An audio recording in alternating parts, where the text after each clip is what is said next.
안녕하세요. 저는 한림대학교 춘천성심병원 신경외과에 근무하는 전진평 교수입니다. 당신은 누구신가요? 안녕하세요, 전진평 교수님. 저는 AI 유리입니다. 어떤 정보가 필요하신가요? AI 시대 인공지능이 의학에 어떤 역할을 하는지 궁금한데 혹시 인공지능이 의학 분야에서 어떤 역할을 할 수 있을까요? 인공지능이 의학 분야에서 할 수 있는 역할은 매우 다양합니다. 예를 들어 AI는 의료 영상 분석을 통해 암 등의 질병을 조기 진단하거나 환자의 데이터 분석을 통해 맞춤형 치료 계획을 세우는 데 도움을 줄 수 있습니다. 또한 AI 기반의 원격 진료 시스템을 통해 의료 서비스 접근성을 높이고 의료 기록을 자동으로 정리해 의료진의 업무 부담을 줄일 수도 있습니다. 여러 연구에서 AI가 이미 많은 분야에서 높은 정확성과 효율성을 보이고 있어 앞으로도 의학 분야에서의 AI 활용이 더욱 확대될 것으로 기대됩니다. 더 궁금한 것이 있나요? 저는 지역에서 교수로 일하고 있습니다. AI 시대에 이런 인공지능이 지역민들에게 의료 혜택을 더 가져다 줄 수 있을까요? 네, 앞으로 인공지능 기술과 원격 의료 시스템을 통해 지역에 사는 사람들에게 더 많은 의료 혜택 기회가 제공될 것으로 기대됩니다. 특히 인공지능이 진단과 치료 계획 수립에 도움을 주고 원격 의료 서비스가 확대되면 지역 주민들이 대도시의 의료 서비스와 비슷한 수준의 진료를 받을 수 있을 것입니다. 이로 인해 의료 접근성이 향상되어 지역 주민들의 건강 증진에 큰 도움이 될 것입니다. 다른 질문이 또 있으신가요? 그러면 인공지능 시대에 있어서 이런 의료 서비스를 이용할 때 어떤 점이 우려가 되나요? 앞으로 인공지능 기술 확산과 원격 의료 확대와 관련하여 몇 가지 우려할 만한 점이 있습니다. 첫째, 개인정보 보호 문제가 중요합니다. 환자의 의료 데이터가 잘못 유출되거나 악용될 가능성이 있기 때문에 데이터 보안과 개인정보 보호에 철저한 대책이 필요합니다. 둘째, 기술 격차 문제가 발생할 수 있습니다. 일부 지역이나 소외된 계층은 여전히 최신 기술에 접근하기 어려울 수 있어서 이로 인해 의료 서비스의 불균형이 심화될 가능성이 있습니다. 셋째, 기술 의존성이 지나치게 커질 수 있습니다. 의사와 의료진이 AI 기술에 너무 의존하게 되면 기술 장애나 오류 발생 시 큰 문제가 될 수 있습니다. 따라서 기술 발전과 함께 인공지능의 한계를 인식하고 이를 보완할 수 있는 시스템도 함께 구축되어야 합니다.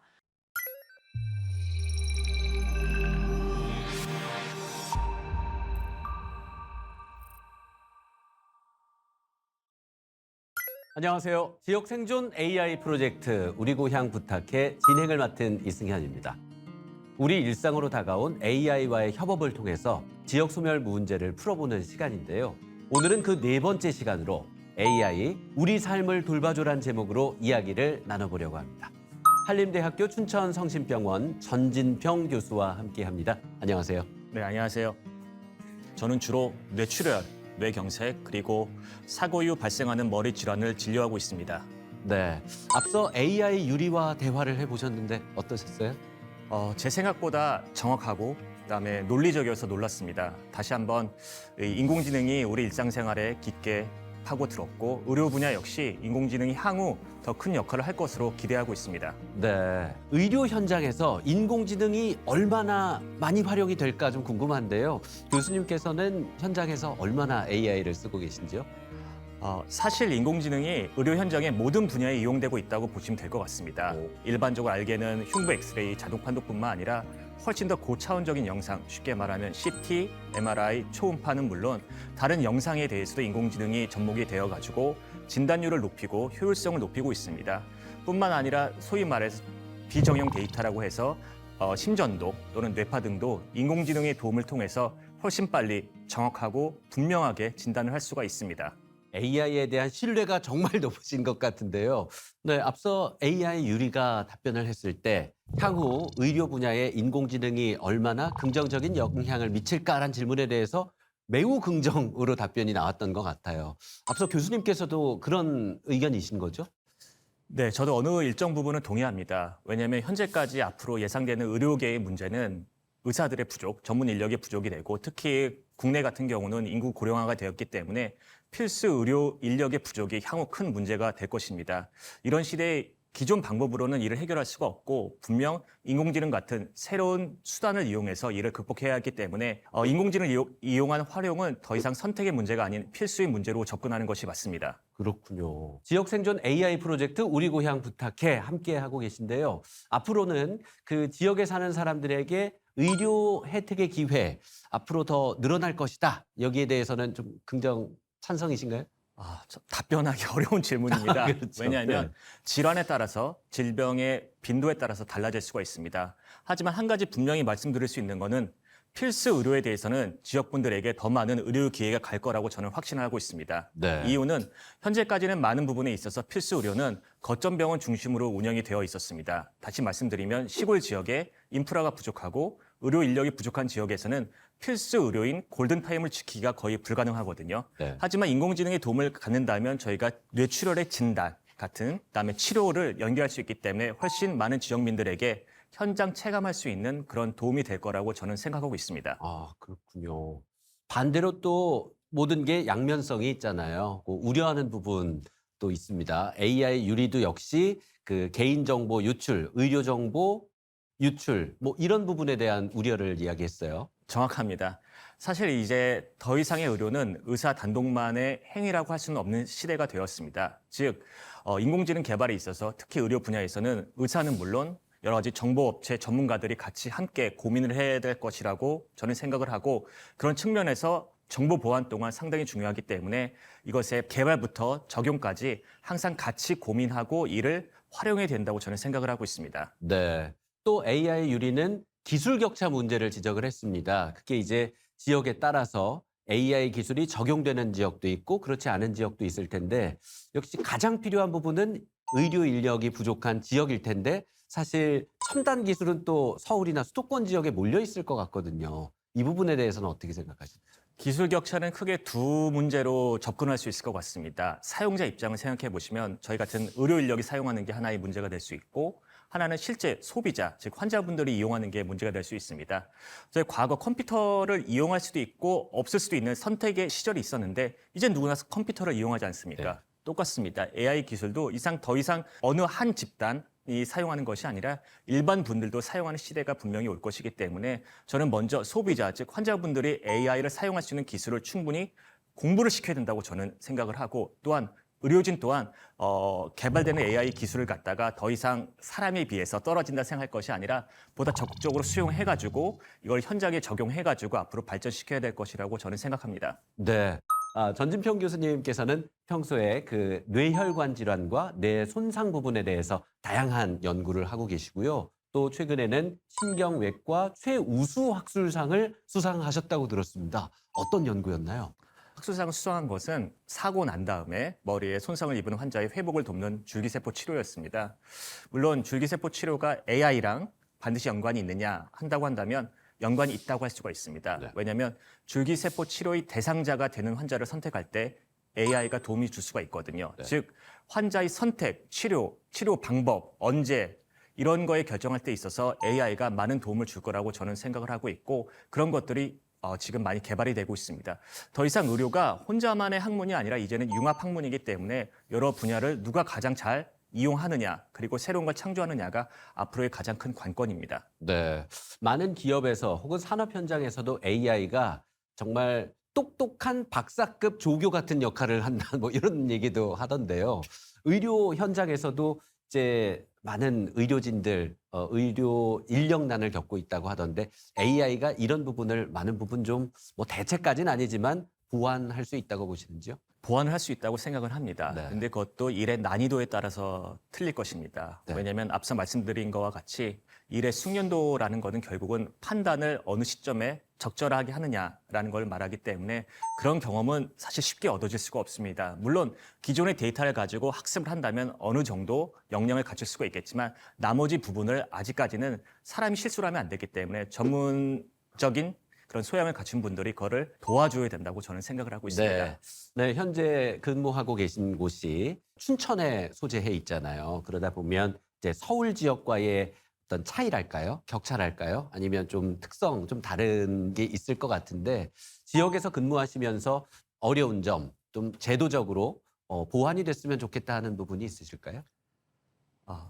상당히 날카로운 질문입니다. 왜냐하면 이건 결국은 불평등에 관한 얘기로 이어질 수가 있습니다. 네. 저는 원래 춘천에서 고등학교를 나왔습니다. 아, 그러시군요. 그래서 여기까지 근무하게 되었는데 서울서 공부할 때 가장 크게 느낀 거는 환자분들의 질환이 틀리고 사용자, 환자분들이 틀리다는 겁니다. 즉 춘천 지역, 강원도 지역은 아무래도 서울 경기 지역에 비해서 인프라도 부족한 것도 있지만 경제적으로 많이 어려우신 분들이 많습니다. 즉 그 말은 새로운 기술들, 인공지능 아니면 줄기세포, 유전체 분석 등 이런 새로운 기술들을 이용할 여건이 많이 마련되지가 않다는 것입니다. 기술적인 격차뿐 아니라 경제적인 그게 가장 큽니다. 차이도 역시 또 중요한 부분이겠군요. 네. 근데 경제적인 차이는 그 기술을 얼마나 의료진이 이해하느냐에 따라서 충분히 극복할 수가 있습니다. 즉, 그 기술에 대해서 전혀 저희가 알지 못한다면 그것은 결국 가격의 차이로 이루어지는데 네. 그 기술에 대해서 충분히 저희가 알고 거기에 대해서 많은 준비를 한다면 가격적인 문제는 상당히 많이 낮춰질 수가 있습니다. 결국은 정보의 불평등의 문제인데 네. 그래서 저는 강원도 같은 지역 같은 경우는 지방정부에서 그런 정보에 대한 불평등을 해소할 수 있게 지역 의료진과 하나의 플랫폼, 즉 강원형 메디컬 플랫폼을 만들어서 대처하면 좋을 것 같습니다. 그래야지만 결국 강원도에 사시는 그런 고령의 환자분들, 그다음에 의료소외 지역에 있는 분들이 좀 더 새로운 기술들을 서울이나 경기도 또는 대도시에 근무하는 분들과 똑같이 혹은 더 잘 이용할 수 있게 될 것이라고 저는 생각을 합니다. 네. 굉장히 온화하고 평이하게 얘기를 하셔서 제가 AI 전진평 교수님 이런 인상을 받았는데 아니네요. 매우 감정적으로 이 부분에서만큼은 굉장히 강하게 미간이 찌푸려질 정도로 강력하게 지역의 의료 인프라가 그리고 플랫폼이 필요하다 이런 주장을 해주셨고요. 또 지역에서도 또 고향이기도 하고요. 또 역할을 하고 계시더라고요. 또 춘천, 강원 지역뿐만 아니라 뭐 전라남도 그리고 제주 지역까지 같이 협업해서 프로젝트를 진행하고 계신 게 있으시다고요? 네, 현재 인공지능 기술은 더 이상 어느 지역의 한 지역 연구로 끝나서는 안 됩니다. 인공지능이란 기술 개발도 중요하지만 실제 현장에 적용을 해가지고 여러 가지 얻는 이점, 불리한 점, 잘못된 점을 경험으로 체득하고 그래서 다시 인공지능을 개발하는 것이 가장 급선무입니다. 다행히 강원도는 규제 자유 특구여서 저희가 다른 지역에 비해서는 보다 인공지능 기술을 활용하고 업데이트하는 데 훨씬 유리합니다. 규제 자유 특구라는 또 메리트가 있군요. 지역이라서. 맞습니다. 또한 강원지방정부에서도 많은 도움을 주고 있습니다. 네. 그런데 의료소외 지역들, 이런 의료 불평등은 강원도만의 문제는 아닙니다. 사실 전라남도, 제주도도 의료소외 지역이라고 분류가 됩니다. 그렇기 때문에 저는 저희가 강원도에서 얻는 이런 귀중한 어떤 연구적인 자산을 단지 강원도의 의료 상습, 의료 혜택을 주는 거에 떠나서 어떤 대한민국의 여러 지역까지 확산하는 것이 저희의 목표입니다. 네. 앞으로 큰 일을 해주실 것 같습니다. 앞으로 이제 전 교수님께서 AI와 협업해서 혹은 AI를 고도화시키기 위해선 어떤 프로젝트를 좀 더 하고 싶으십니까? AI의 프로젝트에 있어 가장 중요한 건 경쟁력 확보입니다. 경쟁력은 국내 경쟁력뿐만 아니라 국제적인 경쟁력을 같이 말합니다. 왜냐하면 지금 이 순간도 기술은 계속 개발되고 있습니다. 그러면 모든 기술의 개발에 있어서 이걸 따라가는 게 아니라 새로운 기술, 새로운 분야를 창조하고 융합하는 것이 중요한데 그래서 저는 국내 연구진들과 해외 연구진들과 같이 협업을 해서 이런 중증 뇌출혈의 어떤 플랫폼을 지금 만들고자 하고 있습니다. 그래서 그걸 통해서 단순 뇌출혈뿐만 아니라 뇌경색 아니면 머리 외상 등 강원 전 지역에서 환자분들을 소위 말해서 골든타임 내에 치료할 수 있는 그런 플랫폼을 개발해야지만 소위 저희 다음 세대까지도 이용할 수 있을 것 같습니다. 왜냐하면 저희 다음 세대 젊은 의사분들이 없습니다. 안 믿기시지만 저희가 아프면 그냥 아픈 대로 있어야 됩니다. 네. 그래서 AI를 고도화하고 해외 인력들과 의료진들과 연구진들과 협업하는 게 중요하다. 그러기 위해선 AI를 활용하고 또 AI를 학습시키는 게 좀 필요한 그런 과제가 되겠군요. 맞습니다. 더 이상 나 혼자만의 연구를 하고 한국에서만 연구를 해가지고는 절대 경쟁력을 가질 수가 없습니다. 반드시 외국이랑도 저희가 교류를 하고 좋은 점을 받아들여서 다시 재창조를 하는 게 결국은 이런 강원도, 이런 의료 소외 지역의 의료를 발전시킬 수 있는 유일한 방법입니다. 네, 유일하다고까지 이렇게 강조를 해주셨는데요. 이번에는 AI 유리에게 한번 물어보겠습니다. 지금 전 교수님께서는 이제 해외로 눈을 돌려야 한다. 그게 유일한 방향이다라고 했는데요. AI 유리는 뭐라고 답을 할지 뭐냐면 AI가 의료진의 역량 강화할 수 있을까? 이런 부분을 한번 물어보겠습니다. AI 유리, 네, 의료 소외 지역에서 AI가 의료진의 역량을 강화할 수 있을까요? 물론입니다. AI는 엑스레이, CT, MRI 등 영상 분석을 통해 전문의 없이도 질병을 빠르게 식별할 수 있습니다. 특히 뇌출혈, 폐렴, 결핵 등에서 유용합니다. 또한 환자 정보를 기반으로 치료 가이드를 제시하여 경험이 적은 의료진도 안정적인 진료가 가능합니다. 그리고 AI가 1차 진단을 보조하고 대도시 병원과의 전문가 협진을 용이하게 할 수 있으며 환자의 병력이나 알레르기를 분석해 위험한 약물 처방을 미리 경고해 처방 안정성을 강화합니다. AI는 의료 소외 지역에서 의사를 대신하는 존재가 아니라 의사의 역량을 확대해주는 조력자입니다. 특히 경험이 부족한 의료진에게 보이지 않는 동료처럼 작동하며 진단, 치료, 의사결정, 교육의 질을 전반적으로 끌어올릴 수 있습니다. 그렇군요. 네, 그 AI가 답변을 했고요. 거기에 대해서 전 교수님께서 아까 의료진을 대체할 수 있다, 전문성이 없어도 할 수 있다 해서는 갸우뚱하셨고요. 그리고 대체에서는 거의 절레절레 하셨는데 보완할 수 있다, 조력자 역할을 하는 데서는 끄덕끄덕해주셨습니다. 네, 여기에 대해서 어떻게 생각하시나요? 네. 아직 현재까지 기술로는 기술에 비해서 현장에 적용을 해본 결과 100% 의료 인력을 대체하기에는 아직 기술적인 난제가 많이 남아 있습니다. 저희는 전문가로서 어떤 기술적인 난제를 당장 극복은 힘들다고 보고요. 물론 언젠가는 대체가 되겠죠. 하지만 아직은 아니란 말씀입니다. 그리고 제일 중요한 건 현재의 어떤 필수 의료 종사자들에게 있어서 의료 과부하가 이미 걸렸습니다. 2024년부터 여러 가지 사항으로 인해 가지고 의료 현장의 인력들이 힘들 때 이런 AI 인공지능 기술, 알고리즘 이런 모듈들이 이런 의료진의 노동력, 즉 의료진의 피로도를 줄일 뿐만 아니라 결국은 환자 안전을 증가시킬 거라고 생각을 하고 특히 제일 중요한 게 지역에 근무하는 어떤 경험이 다소 부족한 의료진들의 역량을 강화시킬 거라는 건 저는 아주 동의를 하고 있습니다. 네, 감사합니다. 지역 생존 AI 프로젝트 우리 고향 부탁해 4부 AI 우리 삶을 돌봐주는 전진평 교수와 이야기를 나눠봤습니다. 고맙습니다. 네, 감사합니다.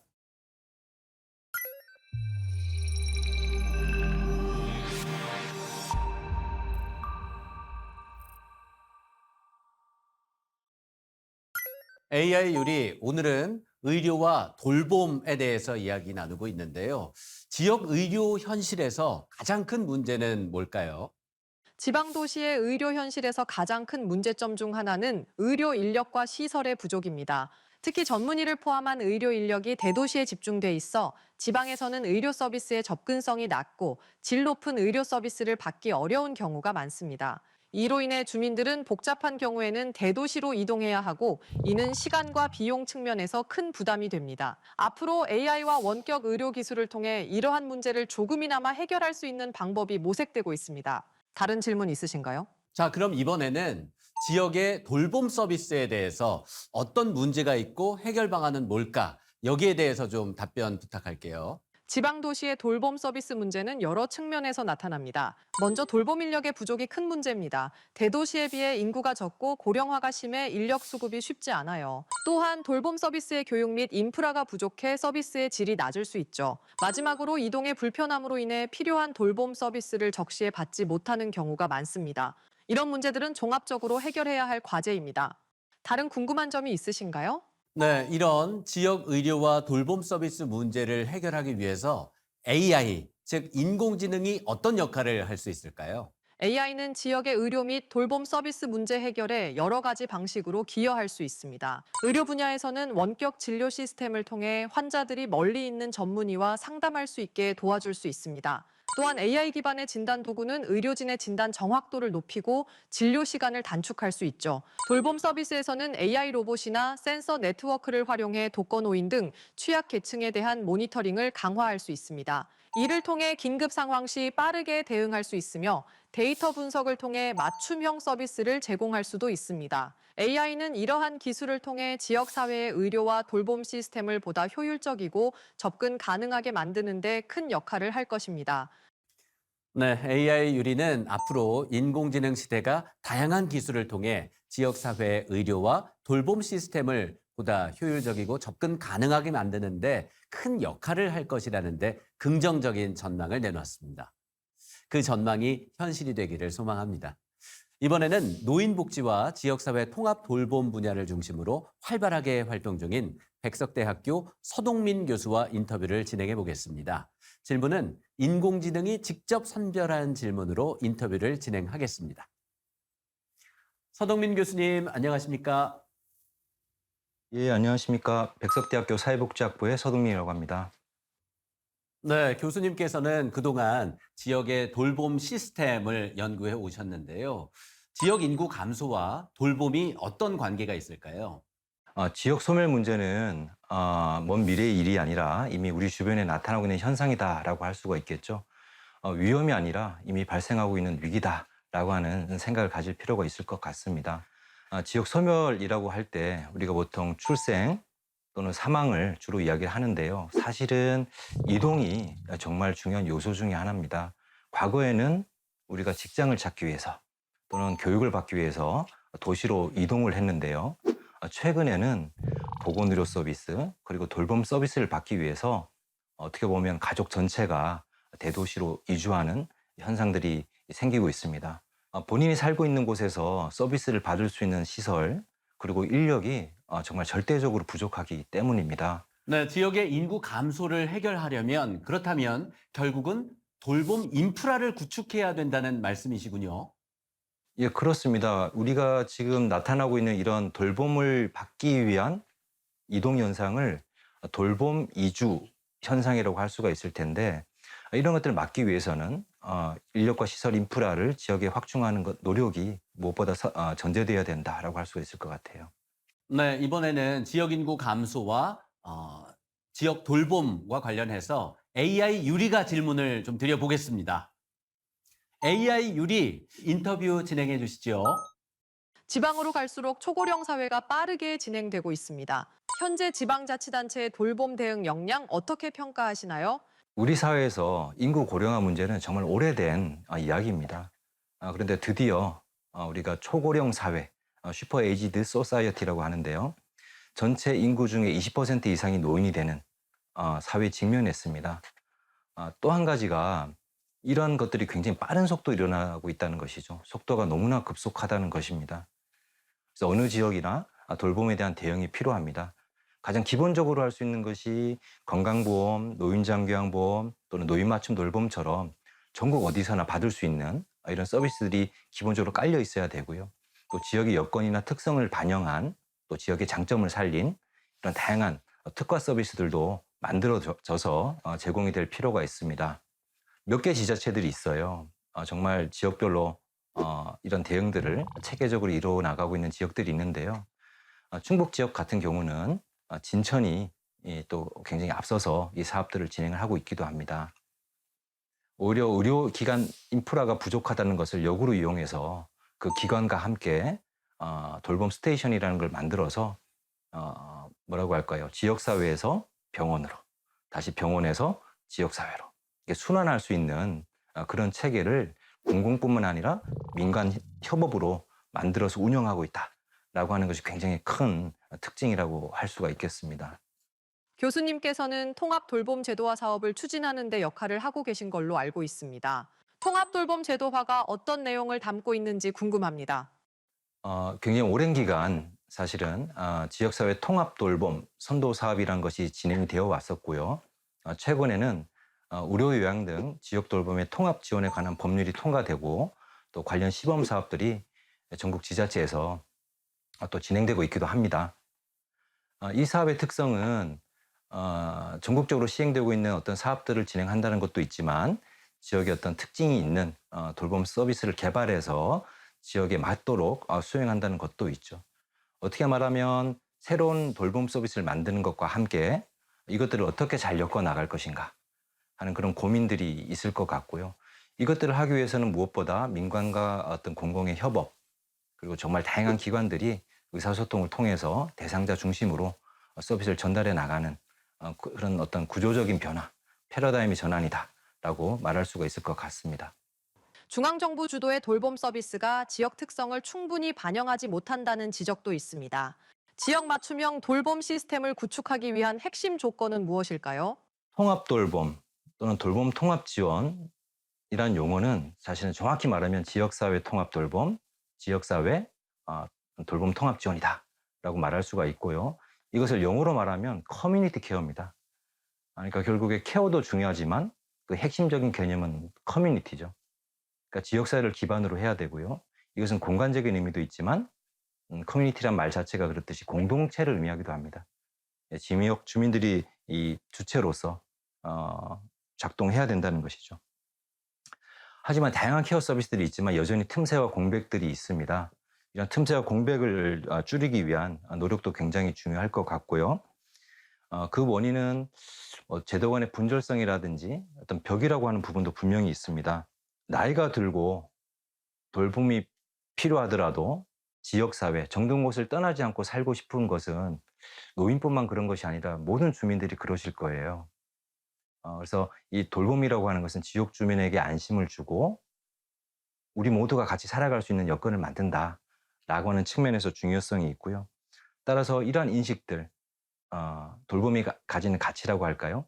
돌봄의 어떤 순기능이라고 할까요?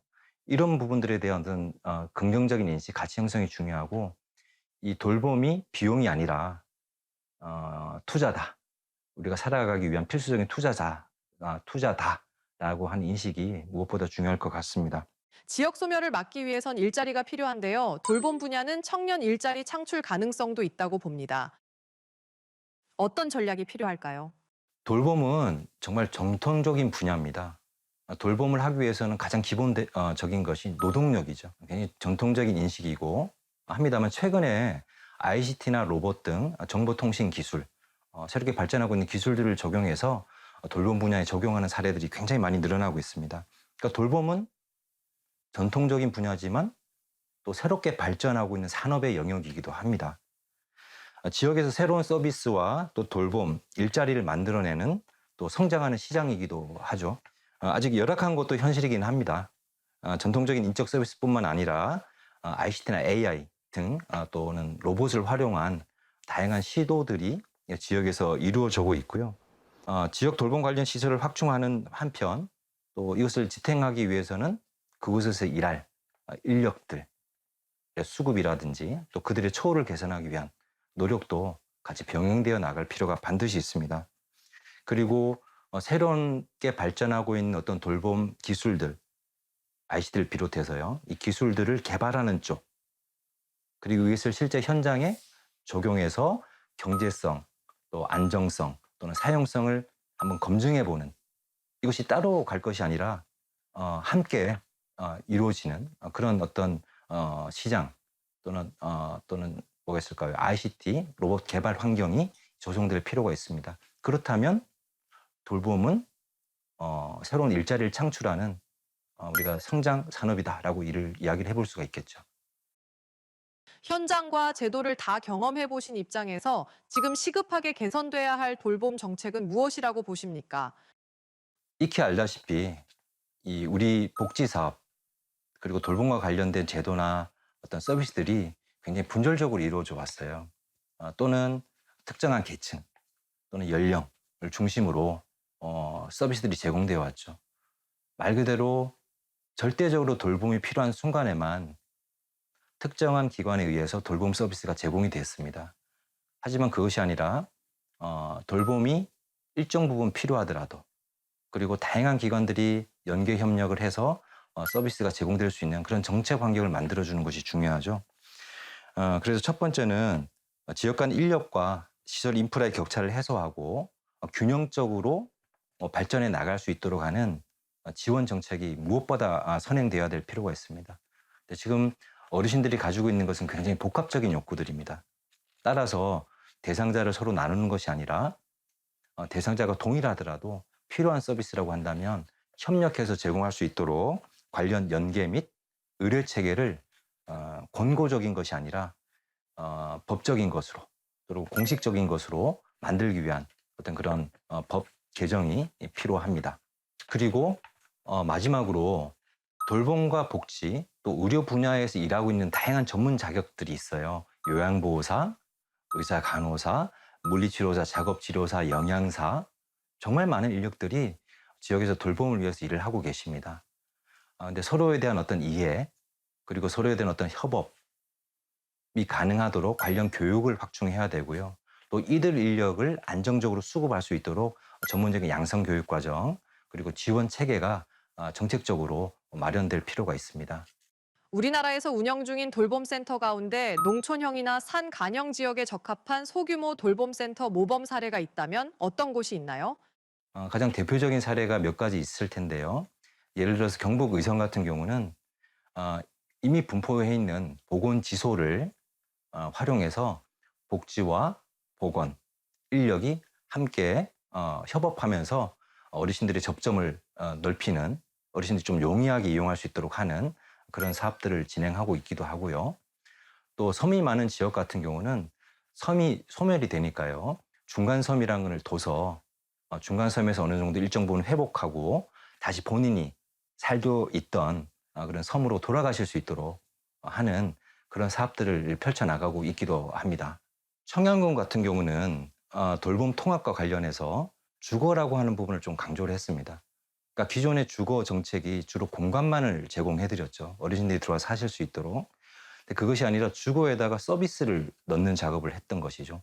재활이라든지 보건의료 복지 또는 돌봄과 관련된 주야간 보호 관련 기관들이 이 같은 공간 안에 있습니다. 그래서 입주해 계신 어르신들이 이곳에서 서비스를 가셔서 받기도 하고 거주하고 있는 공간에서 받기도 하고 이런 공간을 새롭게 만든 것이죠. 어떻게 보면 혼자 있는 독거노인이 많은 농촌 지역에서는 함께 살아가는 어떤 공동체로서의 주거 기능을 겸비한 새로운 모델이다라고 이야기를 할 수가 있을 것 같습니다. 지역사회 통합 돌봄, 돌봄 통합 지원과 관련해서 아주 유명한 비유가 있습니다. 마치 돌에 끼는 이끼와 같다 이런 비유가 있는데요. 동그란 돌에는 동그랗게 이끼가 끼고 네모난 돌에는 네모나게 이끼가 끼겠죠. 그것처럼 지역마다 특성들이 있습니다. 하나의 단일한 모델을 전국에 적용할 수 있는 것은 가능하지도 않고 바람직하지도 않습니다. 네. 이제까지는 AI 유리가 묻고 교수님께서 답을 해주셨는데요. 이번에는 이제 해외 사례를 좀 알아보겠습니다. AI 유리에게 한번 해외의 소규모 돌봄 모범 사례를 물어보도록 하겠습니다. AI 유리 해외 지역에서 소규모 돌봄이 어떻게 이루어지고 있는지 그 사례를 좀 알려주세요. 네, 해외에는 모범적으로 운영되고 있는 돌봄센터의 사례가 다수 있습니다. 특히 지역사회 기반과 통합적 돌봄 모델을 갖춘 사례들이 주목받고 있는데요. 대표적으로 고령자와 장애인을 위한 통합 홈케어와 지역사회 기반 복지 시스템을 운영 중인 덴마크의 에이루 코문에 통합 돌봄 시스템, 그리고 간호사와 사회복지사, 그리고 케어 매니저가 팀을 이루어 고령자의 건강과 생활 등을 돌보는 일본 도야마현 쿠로베시 지역포괄지원센터, 마지막으로 돌봄 제공자와 가족이 재택 중심으로 방문 요양 등 생애주기 지원을 펼치고 있는 캐나다 브리티시 컬럼비아 주 프레이저 헬스 어서리티 등을 모범 사례로 꼽을 수 있습니다. 네, 그렇군요. 백석대학교 서동민 교수님께서는 오랜 기간 일본의 사회복지 서비스를 연구해 오셨는데요. 일본 사례 가운데 케어 매니저라는 게 있더라고요. 이 개념에 대해서 좀 설명을 부탁드리겠습니다. 일본 같은 경우는 또 저희가 고려해 볼 수 있는 게 전문 케어 매니저 제도가 있습니다. 그러니까 우리가 돌봄을 딱 직면했을 때 어떤 서비스를 어떻게 받아야 될지 잘 모르죠. 우리가 병원은 자주 이용하지만 돌봄이라고 하는 것은 특정한 시점이 돼야 주로 이용을 합니다. 그 시기에 전문적으로 이것을 도와줄 수 있는 인력이 있다면 얼마나 좋을까요? 일본 같은 경우는 케어 매니저라고 하는 국가 자격 제도가 있습니다. 그래서 그 대상자에 대해서 돌봄과 의료 서비스들 이런 것들을 계획을 수립해주는 그리고 서비스를 실제로 점검해주고 조정까지 해주는 그런 전문 인력이 활동을 하고 있습니다. 요양보호사는 실제로 서비스를 제공하는 인력이라면 케어 매니저는 계획을 수립해 주시는 분이죠. 마치 요양보호사가 축구 선수라면 감독 코치라고 보셔도 될 것 같아요. 이 어르신이 지금은 예를 들어 혼자서 식사를 못 하시는데 이런 서비스를 통해서 앞으로는 이제 식사를 혼자 하실 수 있도록 하자. 그러면 관련 계획을 수립을 해서 뭐 영양, 물리치료, 작업치료, 기타 뭐 다양한 영역들이 협업을 해서 하나의 동일한 목표를 가지고 계획에 따라서 서비스를 제공할 수 있는 그런 체계를 국가적으로 갖추고 있다라고 하는 것이 큰 특성 중에 하나죠.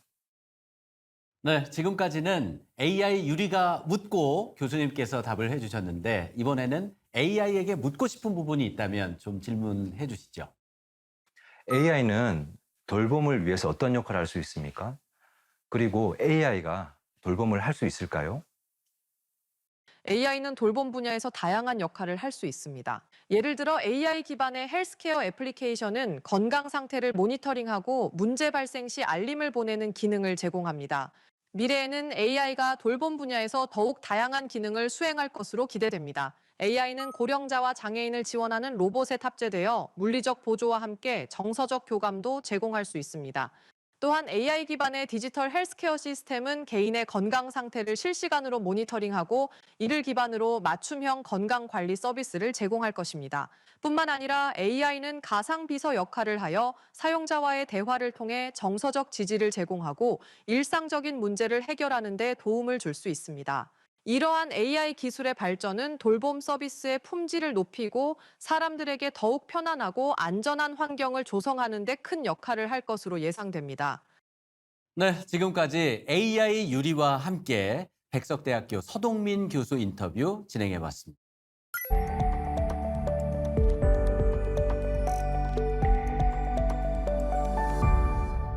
네, 안녕하세요. 아나운서 박재현입니다. 저는 인공지능 기반의 비정형 빅데이터 프로그램을 통해서 AI 시대의 의료와 돌봄 관련 다양한 키워드들을 한번 분석해 보겠습니다.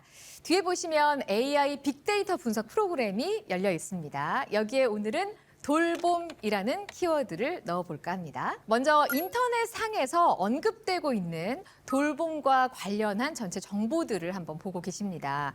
전반적으로 상승 곡선이 뚜렷하게 보이시죠? 2023년 하반기에 보시면요, 약간의 감소세가 있었는데요. 하지만 2024년이 되면 점진적으로 상승하는 모습을 볼 수가 있습니다. 3월쯤에 한 차례 피크가 있었습니다. 연초가 되면 돌봄 정책이나 예산 관련 논의로 정보량이 좀 증가하게 되는데 이걸 반영한 걸로 보이고요. 또 10월에서 12월 정도가 되면 급격한 상승세가 눈에 띄는데요. 겨울철 노인이나 취약계층 또 아동 돌봄 수요가 증가하면서 또 부족한 돌봄 인력 관련해서 이슈들이 좀 언론에 퍼지면서 이런 내용들이 반영된 것이 아닌가 싶습니다. 계절이나 정책 변화에 따라서 이런 등락이 있기는 하지만 이제는 이 돌봄이 사회 전반의 핵심 화두로 떠오르고 있다는 것을 확인할 수가 있었네요. 이번에는 돌봄에 대한 사람들의 전반적인 생각을 좀 살펴볼 텐데요. 연관어 분석입니다. 돌봄이라는 키워드와 함께 어떤 단어들이 언급되고 있는지를 살펴볼 수 있는데요. 가장 먼저 증가율이 두드러지는 핫 카테고리부터 보시겠습니다. 이 글씨가 클수록 정보량이 많다는 것을 의미하는데요. 깊이, 필수적, 서류, 체크, 추천, 아래쪽에 지속 가능이라는 단어도 보입니다. 시스템적인 관리 대상으로 돌봄이 전환되고 있다는 신호가 좀 느껴지시나요? 탑 카테고리도 한번 살펴보겠습니다. 돌봄 키워드와 함께 가장 많이 언급되는 단어들이 지원, 제공, 사업, 지역, 운영, 진행, 대상, 서비스, 프로그램 같은 단어들이 보입니다. 이 돌봄이 이제는 개인이나 가족의 영역을 넘어서서 공적인 책임으로 확대되고 있다는 것이 이런 키워드들에서 엿보여집니다. 인 카테고리도 한번 보실게요. 새롭게 이 돌봄 담론에 진입하고 있는 단어들인데요. 가장 많이 언급되고 있는 단어가 실질적이라는 단어네요. 오른쪽에 이유 보이고요. 아래쪽에 보면 사람, 신뢰, 건강 문제, 자존감 같은 단어들도 있습니다. 이렇게 돌봄이 우리 사회에 왜 필요한지 어떤 근본적인 가치에 대한 관심이 높아지고 있음을 보여주는 것 같습니다. 아웃 카테고리에서는요, 최근 돌봄 담론에서 좀 사라지고 있는 단어들을 확인하실 수 있는데요. 가장 큰 단어 코로나19고요. 초등 돌봄 교실, 총선, 제보, 전제 뭐 이런 단어들이 보입니다. 특정한 어떤 사건 중심으로 흐르는 것이 아니라 이제는 돌봄과 관련된 문제들을 일상화해서 고민하고 있다는 뜻으로 해석해봐도 좋을 것 같습니다. AI 분석을 좀 정리를 해보자면 돌봄이 왜 필요한지 또 어떻게 지속해야 하는지를 많은 분들이 좀 철학적으로 고민하고 있는 시점으로 지금을 판단할 수가 있을 것 같고요. 또 데이터를 기반으로 시스템화가 되어가는 과정이구나 하는 것을 느껴볼 수가 있겠습니다. 이제는 개인의 부담을 넘어서 사회 전체의 윤리적 책임으로 돌봄이 전환되고 있는 것 같은데요. 전반적인 국민들의 생각을 좀 엿봤다면 이번에는 일반 시민들이 돌봄에 대해서 어떻게 생각하는지를 카페와 커뮤니티 채널 위주로 한번 살펴보도록 하겠습니다. 연관어 카페와 커뮤니티 채널 속에서 어떤 단어들이 급부상하고 있는지 살펴볼게요. 먼저 핫 카테고리입니다. 결론, 필수적, 정기적, 삶의 질, 장점, 중요성 같은 단어들이 보입니다. 이 돌봄이 이제는 삶의 질을 결정짓는 필수 요소로 논의되고 있다는 뜻인 것 같죠? 가장 많이 언급된 탑 워드를 한번 보실까요? 지원, 제공, 시간, 활동, 확인, 운영 같은 단어들이 있습니다. 이제 돌봄의 공적인 역할이 이 커뮤니티 안에서 주요 대화 주제인 것을 확인을 하실 수가 있습니다. 새롭게 진입한 인 키워드를 보시면요. 알바가 가장 크게 보이네요. 노인 일자리, 직무, 공공근로, 구직자 뭐 이런 단어들이 보입니다. 돌봄이 경제적인 활동하고 이제 깊게 연결이 되어 있다는 것을 확인하실 수가 있고요. 이제는 돌봄이 개인적인 어떤 생계와도 직결이 되어 있는 현실적인 삶의 문제로 다뤄지고 있다는 것이 가장 큰 특징인 것 같습니다. 자, 이번에는 비교 연관어 분석을 한번 해보겠습니다. 아이 돌봄과 시니어 돌봄 이 두 가지 키워드를 AI로 비교 분석을 해보겠습니다. 네트워크 차트가 나왔는데요. 아이돌봄 쪽에서 언급되는 키워드들부터 보시죠. 시설, 체계, 환경, 정책 이런 단어들이 있습니다. 시민들은 아이 돌봄에 대해서 좀 공적 지원 체제가 강화되었으면 하는 욕구가 있다라는 것을 확인하실 수가 있고요. 시니어 돌봄 쪽을 보시면요. 지역사회, 복지, 어르신 이런 단어들이 보입니다. 지역사회 돌봄의 중심축으로 맞춤형 방문 서비스가 떠오르고 있다는 것을 느낄 수가 있네요. 가운데 부분은 아이 돌봄과 시니어 돌봄 두 키워드에 공통적으로 언급되는 단어들인데요. 대상, 지역, 참여, 계획, 예정 이런 단어들이 보입니다. 개인의 문제에서 이제 사회 전체로 퍼지고 있는 이 돌봄 문제에 대해서 우리가 어떻게 과제를 풀어나갈 것인지를 고민하고 있음을 생각해 볼 수가 있습니다. 자, 이렇게 소셜 빅데이터 분석을 해봤는데요. 돌봄에 대한 인식 변화가 빠르게 확산되고 있다는 것이 좀 드러났고요. 사람과 사람 사이의 연대, 또 공감을 지키면서도 기술적으로 시스템을 좀 적절하게 활용하면서 돌봄 공백을 메우는 것이 우리에게 가장 필요한 패러다임이 아닐까 생각이 됩니다. 지금까지 인공지능 빅데이터 분석 함께 하셨습니다.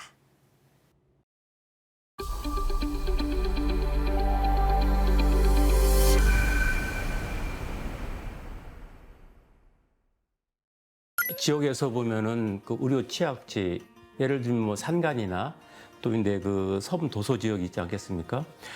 그쪽 지역민들은 정말 그 뭐 기후가 나빠진거나 그렇지 않으면 야간 같은 경우는 위급 상황이 발생하거나 또 있는 만성질환 그 케어 부분에도 그렇고 그런 부분에서 의료하고 접근성이 많이 어렵지 않겠습니까? 그렇지만은 AI 그 솔루션을 AI 프로그램을 잘 이용하면은 항상 루틴으로 그 의료 관리가 됩니다. AI 그 의료진이 문안 인사와 함께 그분들의 건강을 매일같이 데일리로 체크를 하고 있습니다. 그리고 거기에 대해서 또 그 필요한 부분이 있으면 그 다음 질문을 통해서 의료 정보를 확보를 하고 그 정보가 필요하면 저희 의료진한테 전달되거든요. 그래서 그 해법을 갖다 해드리는 그런 걸 이미 시행해 봤을 때 이 정말 그 의료 취약지에 계신 주민들에게 그 AI를 이용한 그런 이 의료 이 도입은 굉장히 획기적으로 필요하고 앞으로도 더욱더 발전하리라 보여집니다.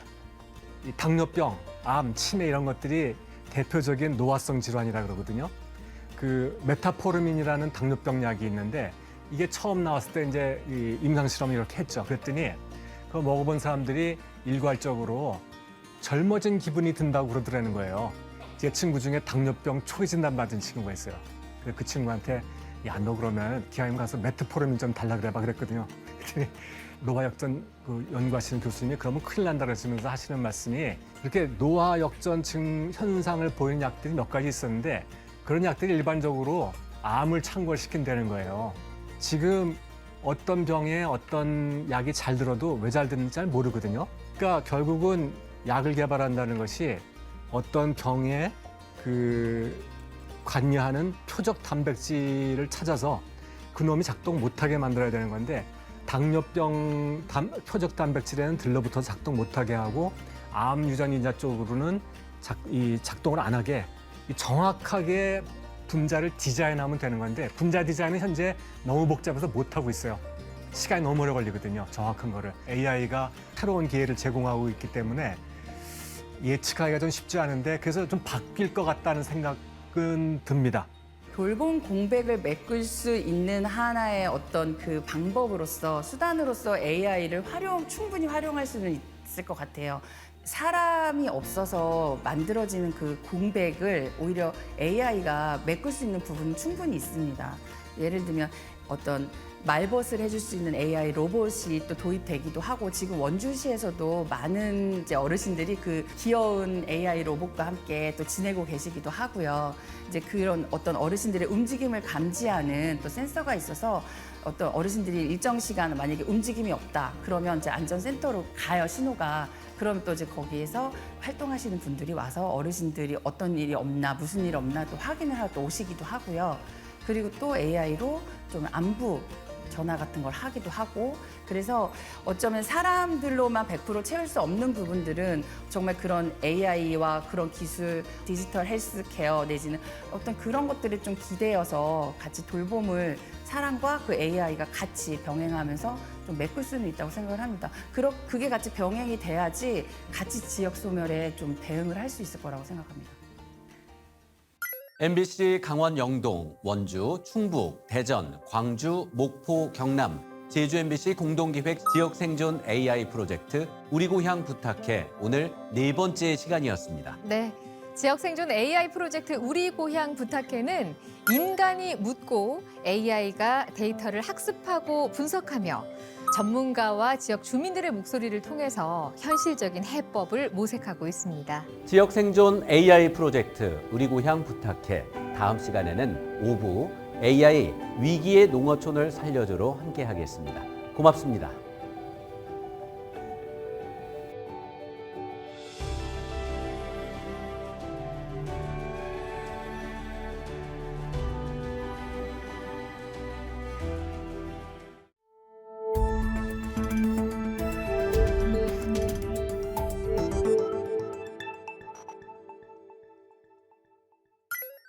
여러분 혹시 요즘에 AI가 말도 하고 목소리도 알아듣고 심지어 눈으로 세상을 본다는 사실 알고 계셨나요?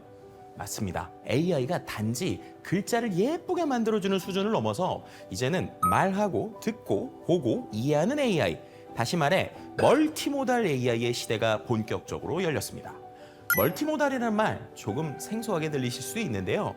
쉽게 말해서 하나의 AI가 다양한 방식의 정보를 동시에 다룬다는 것입니다. 생각을 해보면요, 과거에는 AI가 이것들을 따로따로 처리했는데 이제는 동시에 공부를 하는 겁니다. 책으로 치면 과거 AI는요, 책에서 글자 따로 공부하고 책에 있는 그림 따로 공부하고 했다는 것인데 이제는 사람처럼 한 번에 글도 읽고 그림도 읽고 한 번에 쓰고 한 번에 말할 수 있게 똑똑해진 것이죠. 그럼 뭐가 좋을까요?